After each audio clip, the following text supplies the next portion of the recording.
Welcome to the Student Ministry Matters podcast. We want to encourage, equip, and connect those with a passion to impact the next generation for Jesus Christ. Student ministry can be a lonely place. You might even feel like you're the only one in your church or community that cares about students. Well, know this, you're not alone. People all across the country are engaging Gen Z and care deeply about the spiritual direction of these young men and women. Whether you're full-time, part-time, bivocational, or volunteer, if you have a heart for students, this is the place for you. Welcome to another edition of Student Ministry Matters. We're thrilled that you've chosen to download and listen as we continue the conversation about student ministry. My name's Dan Carson, and with me is Chris Vines. Hey guys, good to be here. I'm thrilled that Chris is here. We have just gotten back from a week at SOAR 2021 in Dallas, Texas at the Hilton Anatole. Chris is the visionary leader for the SOAR conference. And so, Chris, how do you think the event went? How did it go for your group personally? Man, I thought it was a great event. And I'm not just saying that because I had a hand in just different parts of it, but man, I was talking to my group, just kind of decompressing yesterday morning, and man, we kind of ranked it up there in the very top of all the SOARs that we've been to, and I know that we all have different perspectives on events, but my group had a great time. We meshed well. I felt like it was a very unifying time for all of my kids in my group. The Lord put some great things on their hearts to say yes to, and they did say yes to those things. They're not running from them, and so now it's just a matter of walking with them in the days ahead and helping them just keep their eyes on Christ, know that they put their yes on the table, and He's going to be faithful to put it on the map for them. Well, the SOAR conference is it's just a great event. It's 1,100 students and leaders gathered together with the purpose of learning about worship this year. And we look forward to what's going to be coming up next year. We'll be talking about that in the days ahead. But one of the great things about SOAR was seeing some of our friends from Central Baptist College. Ryan Johnson and his team were there to tell junior high and high school students all about the college. President Kimbrough was also on hand to hand out some scholarships. And I always love seeing that, some fantastic things. CBC cares about students, and I'd encourage you to check them out. You can find out more information about some traditional programs for your students, or perhaps non-traditional approaches for you with their PACE program. Now, all those things can be found at cbc.edu. So let me encourage you just to check them out. They're a fantastic group of people. I'm a graduate there. Chris is a graduate. My daughter is about to start her third year at CBC. Kind of hard to believe, but great school. So before we get into our discussion for this podcast, Chris, let me ask you a question. What was the most impactful event you attended as a teen? That's a great question. I attended several events from the time I was, I think, 15 to 18, but I would have to say that the most impactful event was my very first SOAR. I went to my first SOAR in 2005. I was 15, 2005, and it happened to be in Atlanta, Georgia that year. And the reason that I'd say it was the most impactful is because it sparked something within me. Rather, it opened my eyes. The Lord used it to awaken me to His kingdom work and how I wanted to be a part of it, how things were not all about me, but it was all about Him. He awakened my heart to the reality that it's His glory that is paramount in this world, not my own achievements. And that sparked something with me. I didn't make any just real decisions there. It wasn't like I went down front and gave everything. But again, the Lord used that event to begin just, again, awakening me. And it wasn't too long after that He did call me to ministry, and I was ready to say yes. And so that was at another event. But at that point, I wasn't necessarily so intoxicated by the emotion of the event as much as I just knew the Lord had started something in me, and this is what I needed to say yes to.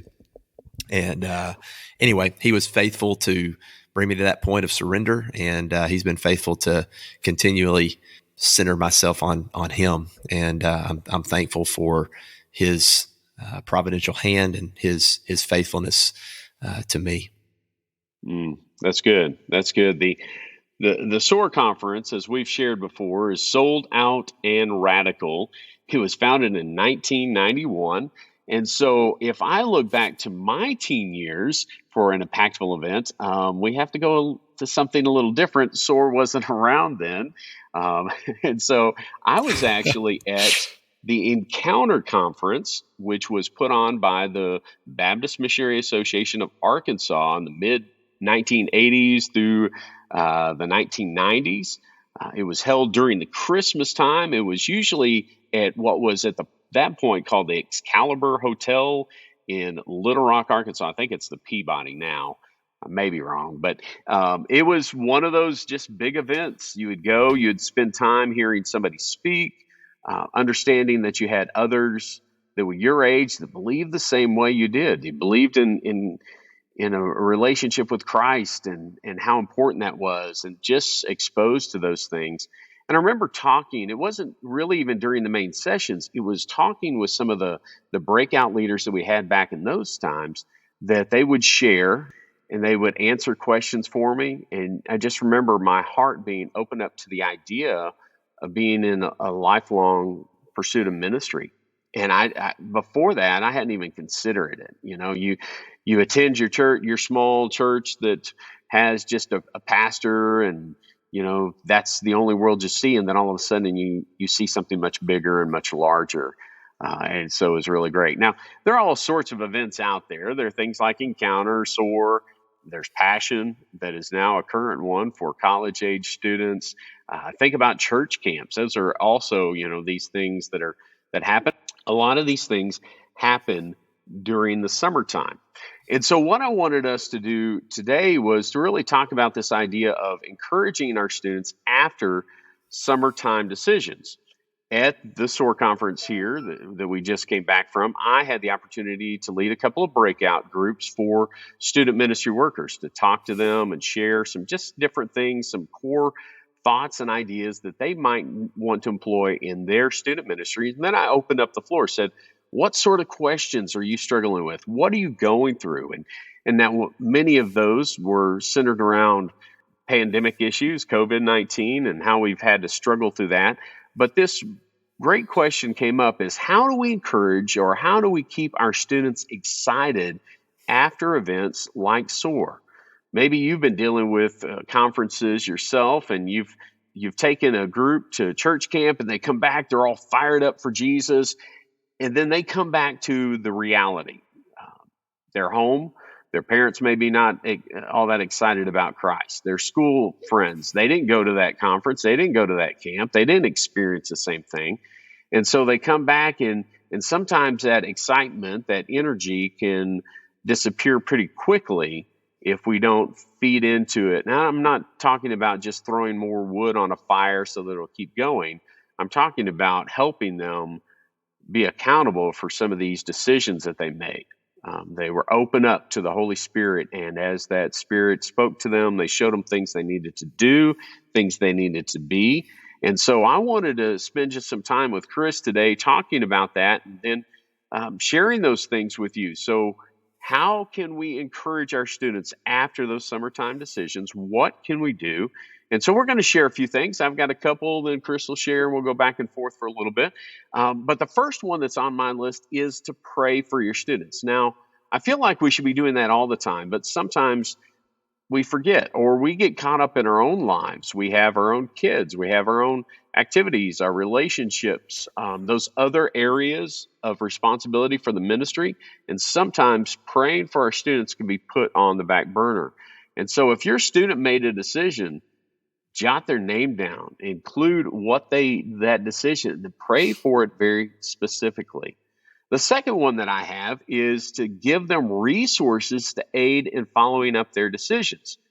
As a youth pastor, as a student ministry worker, we need to be a resource, not just for our students, but for the parents, for their families, being able to help them grow in their relationship with Christ. And as they make a decision, we want to help them with that. So maybe they're trying to work through a porn addiction, or maybe they're trying to decide what to do next with college. I know that's a pretty broad spectrum there, but students make all sorts of decisions at these things. God speaks to them in unique ways. And so praying for them and giving them resources are a great way to start. Chris, what's one that you might have for us? Yeah, one thing I encourage our kids to do is write down what happened. I, in fact, was having a conversation with them yesterday morning, just before our main worship time as a faith family, and I just encourage them, hey, go to Walmart, get one of those cheap little, journals, if you don't already have a journal that you regularly write in, and dedicate it just to that. Write down from beginning to end what you remember. And I told them, I said, don't try to be over spiritual with it. Just write down what happened, what you remember, what was good, and just let that pen flow. And I think that allows them to internally just process and remember and think about all the different elements that happened and that was involved. And of course, as well as I do, whenever you start writing things down like that, you don't have to really try to be, what I've already said, over spiritual. It just kind of the important things kind of rise to the top. And and then also that's a great thing for the moment, but also for later, for them to look back upon and say, you know what, wow, I remember SOAR 2021, and I forgot about that detail, but man, how cool to see what God did there. So I encourage them to write things down. And then a second thing that I'll just say real quick, and then we move on to your third, is I think it's a good idea as a youth pastor to send a letter or some sort of communication to families, to parents. I know that depending on just who your kids are, your family, the families that make up your youth group are different. You've got broken families, you have, solid, traditional families. But I think it's a good idea to let their parents know what they just went through. And so writing a letter from you as a youth pastor to them and say, hey, listen, here's what we covered. Here's what was going on. Here's what the main sessions talked about. Hopefully as a youth pastor, you took down some good notes yourself throughout that, and maybe wrote down some key phrases and key thoughts that those leaders had, those speakers had.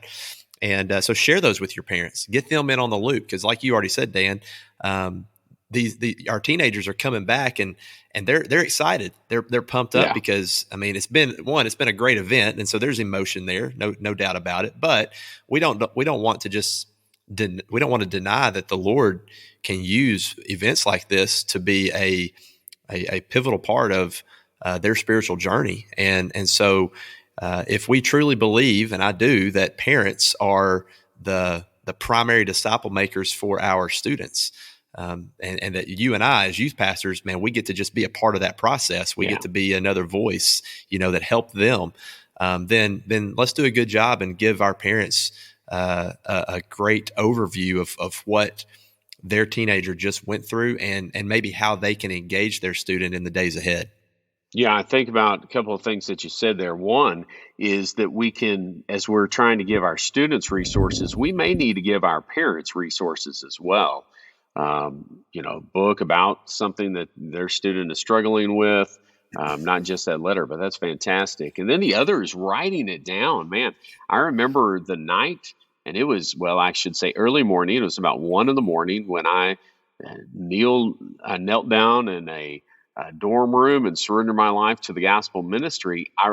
We wrote that down in the front of my Bible, and I've always been able to go back and see that page and see that place and know, it was real. It wasn't just some sleep deprived thing that happened in my life because it was 1 a.m, but it was real, and so that's always been encouraging.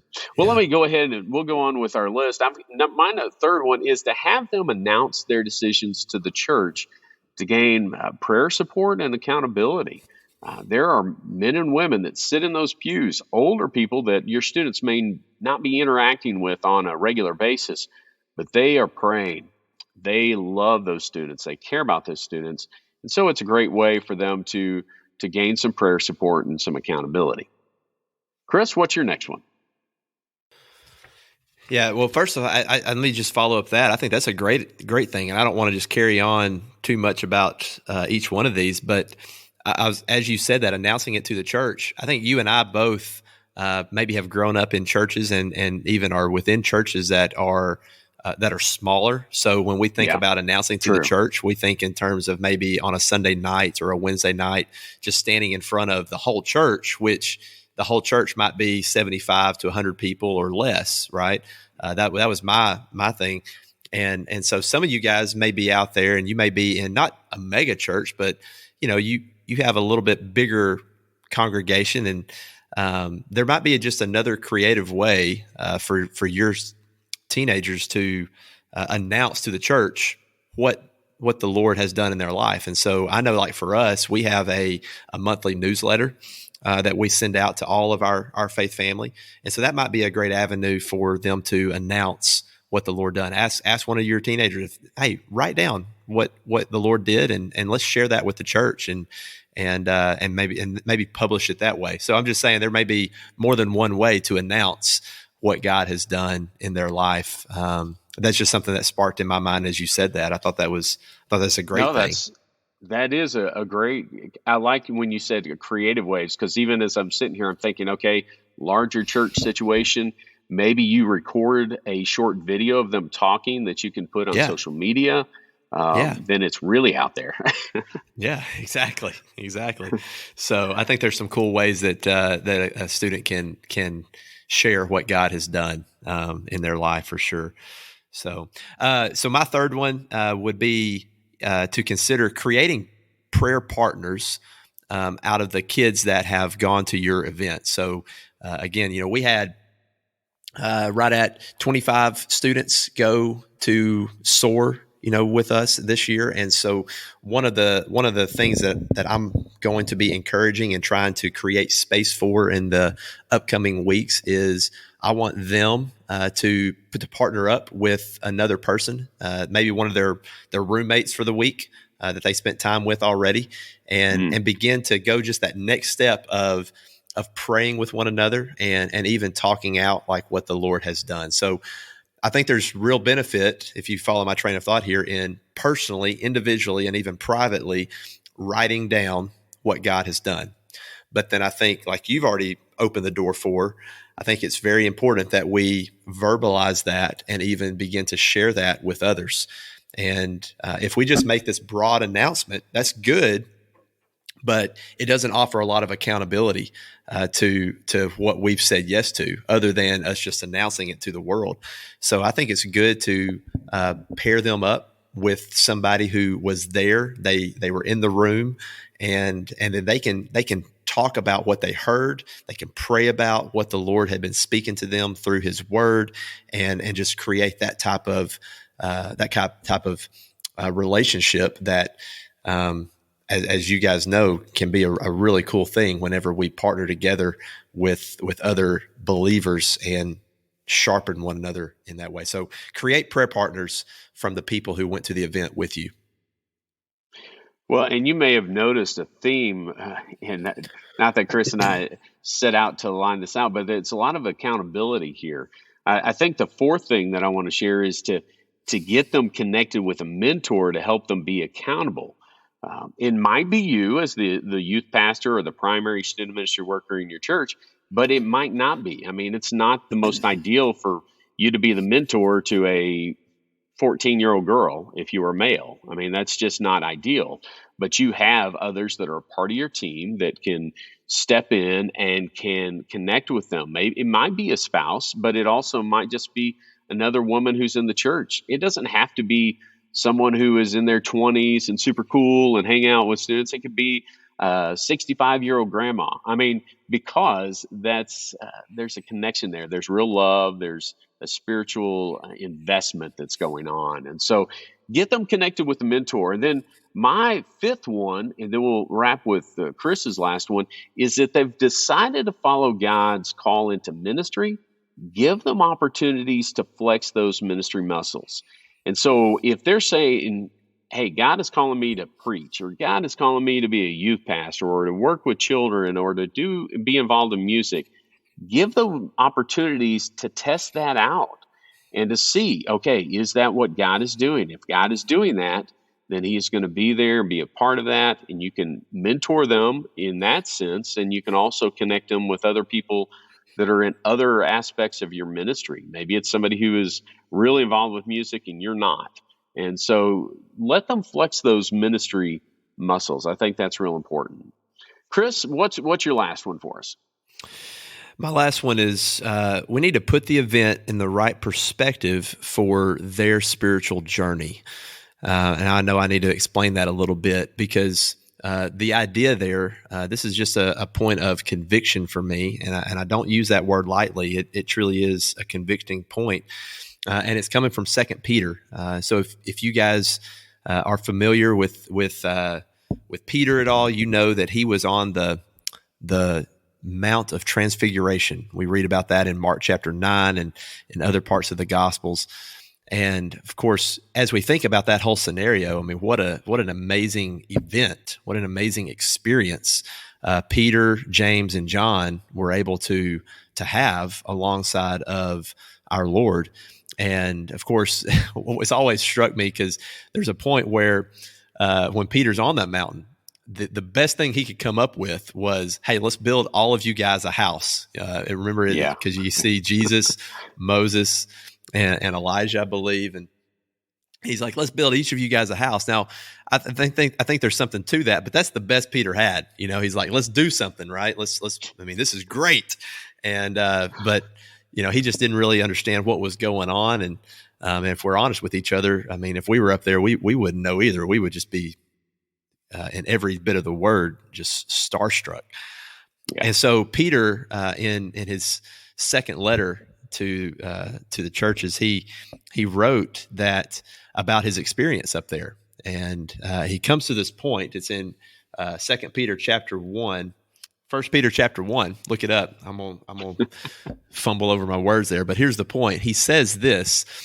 He says, "We have something more fully confirmed, which is the prophetic word, and you would do well to pay attention to it."